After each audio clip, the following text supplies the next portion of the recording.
সবাইকে স্বাগতম জানাচ্ছি চ্যানেল এসের ডিজিটালে। আমি আক্তার হোসেন।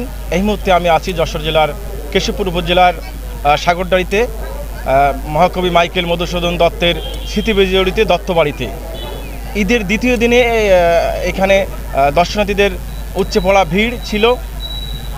সকাল থেকেই নানা বয়সের শত শত মানুষ ভিড় জমাতে থাকেন এই দত্তবাড়িতে। আমরা এখন কথা বলবো বিভিন্ন অঞ্চল থেকে ঘুরতে আসা দর্শনার্থীদের সাথে। এখন আমরা কথা বলবো।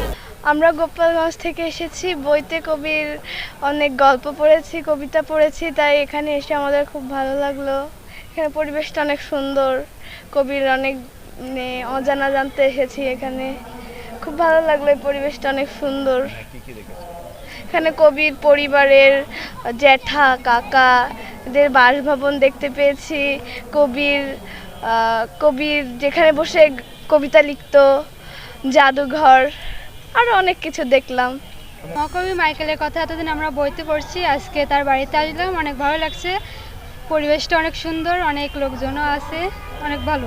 প্রথমবার আসলাম মাইকেল মধুসূদনের বাড়িতে, তো আমাদের অনেক ভালো লেগেছে। কারণ বাংলা সাহিত্যে যদি মাইকেল মধুসূদনের অবদান বলি তাহলে এটা অসামান্য, এবং বাংলা সনেটের জনক হচ্ছে মাইকেল মধুসূদন দত্ত। তো এসে আসলে মূলত অনেক ভালো লাগছে। আমরা এসেছি খুলনা থেকে গাড়িতে করে। যাত্রাপথটাও খুব ভালো ছিল।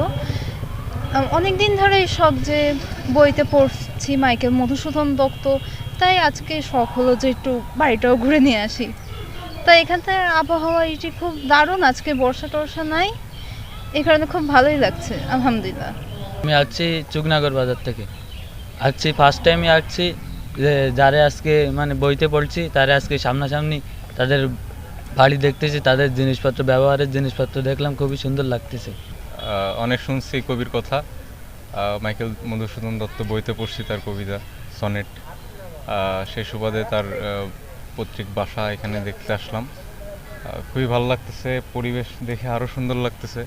তার এই কাছারি ভবন দেখলাম, কবির এই মানে পৈতৃক যে বসত বাড়ি সে ঘুরে দেখলাম, খুবই ভালো লাগলো। আমি কুষ্টিয়া থেকে আসছি। এখানে আজকে কবি মাইকেল মধুসূদন দত্তের বসত বাড়িতে ঘুরলাম। তো দেখার অনেক কিছুই আছে। তার বাসার প্রাকৃতিক যে সৌন্দর্যটা, এটা অন্যান্য সৌন্দর্য দর্শনের জায়গা থেকে আলাদা। এখানে তার ব্যবহৃত অনেক কিছু জিনিস আছে যেগুলো আর কি খুবই দুষ্কর। আমি কিছু জিনিস দেখলাম যেগুলো হচ্ছে তার বাড়ির আঙ্গনে ঘুরতে যেয়ে পাওয়া গেছে। তো সেগুলো দেখে তার রুচির সম্বন্ধে আমরা একটা বিশেষ ধারণা পাই।